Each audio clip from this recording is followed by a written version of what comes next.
Good morning. Can everybody hear me okay? If I have to use the mic, we have to back up in the shade, so I'm just going to yell and scream, okay? What you're going to see here now, you can undo it, guys. What you're going to see here now is a two-car personal injury accident with a fatal. In Washington County, in a little bit, you're going to hear the dispatch come over my pager. With the Salem Fire District, well, let me go back. I've been a deputy for 10 years for the Sheriff's Office. I've been a member of the Salem Fire Department for 15. I do these programs through numerous schools, and I'm glad Salem actually picked it up.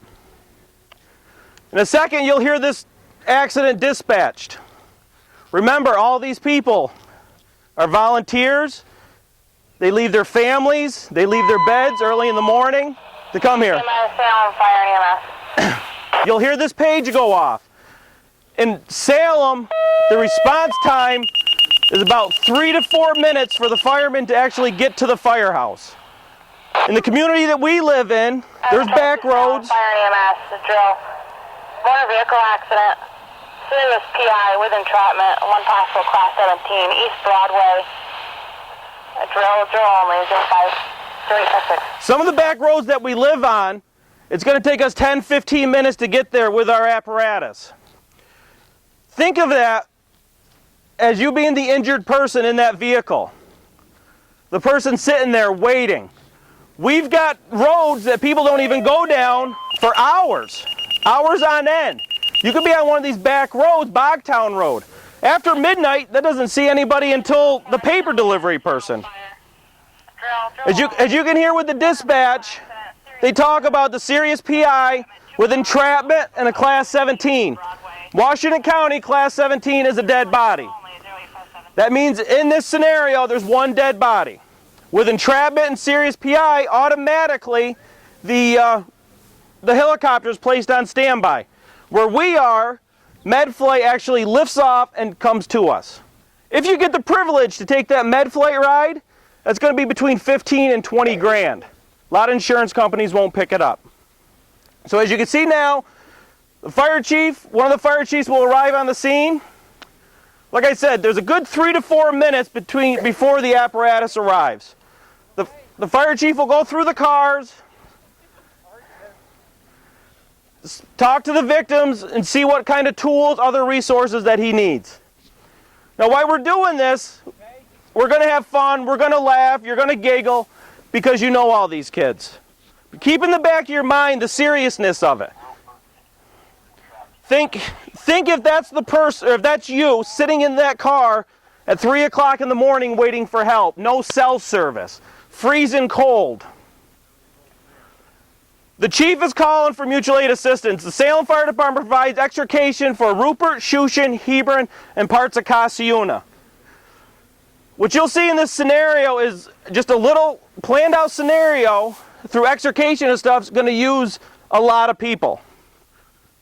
The first truck that you're going to see for the Salem Fire Department is going to be their rescue truck. That carries the extrication tools. That's got 5 people on it.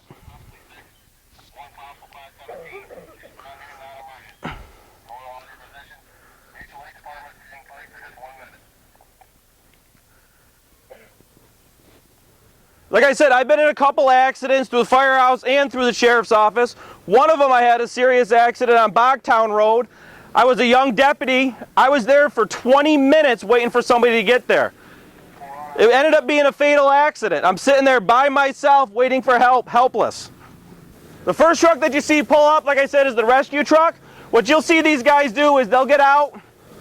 They'll also look to see what they need, what tools they need off that truck.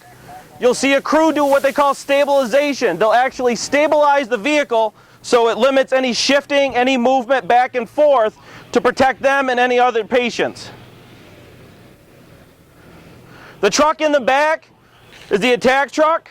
That also carries a set of extrication tools that also has water. At some point in this scenario, you'll see a crew take off a hose to provide fire suppression in case of any spark, gas leaks, anything like that. Now, like I said, we're about 5 minutes into it as it is. What they'll do is, once they get their tools and stuff set up, because the fire department is just basic first aid, they will, if they've got enough people, they'll actually go in and stabilize the victims and stuff, but they've got to get the stuff set up to actually get them cut out so they can provide the assistance. One of the things that the fire members will do is advise the victims that not to move. Like the question was, how come nothing's been done with the victims yet? Well, as you'll see, as they're setting up in their tools and everything, they need as much manpower to set up the tools. We're not going to help the victims if we're just sitting there and treating them without getting them out of the car. They'll use with the step chalks. Like I said, that will limit any swaying back and forth. In the white car is going to be our drunk driver. In this scenario, the drunk driver will say ran a stop sign and T-boned this car in the side. That drunk driver made that 1 second decision to get behind the wheel after drinking and driving. One beer, one drink can affect your judgment, your coordination, your ability to react, and that's where you come into this. That 1 second decision to get behind that wheel can be life-changing.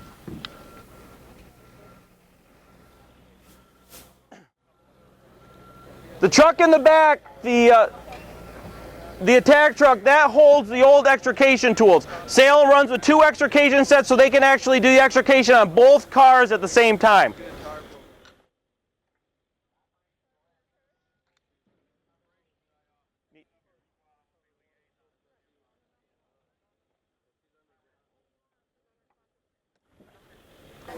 So they're going to go through, EMS arrived on the scene, they're going to stabilize and treat any victims they can. They're going to, what they do, they call packaging. They're going to package the victims for any transport. A lot of times with this scenario, when you get a multi-victim accident, one patient's going, especially in Salem, one's going to Bennington, one's going to Saratoga, one's going to Glens Falls.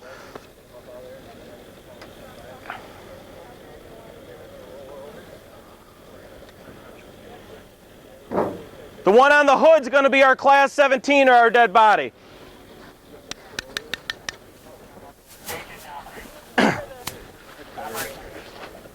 In the red car in the front seat, you can see the firefighter go inside. They're going to do neck stabilization, preventing any further injuries or any movement with the neck. In the back seat, you can see that the rescue squad has a backboard. What they'll do with that patient is, they're doing the stabilization on the neck, they'll slide that backboard underneath the butt of that victim, spin her around, and then package her for the transport. If that's the serious personal injury, the most serious out of this whole scenario, she's going to be going in the big helicopter behind you. I said we're just about 10 minutes into it now. They got the tools out, the white car, they've got the cutters. What I think they're going to be doing is they're going to be removing the roofs. With these tools, in a matter of seconds, they can make these fancy cars into convertibles. With the red car, from me, you'll see the first post is what they call the A post. The middle one, where between the 2 doors, is the B post. The furthest is the C post. What they'll do is they can cut A, B, and C on both sides, remove that roof completely off. Another option that they can do is cut the A post and the B post, put a long pole along the back, 2 guys, 2 members hold it down, and they can fold it over like a tin can. Speeds the process up a little bit.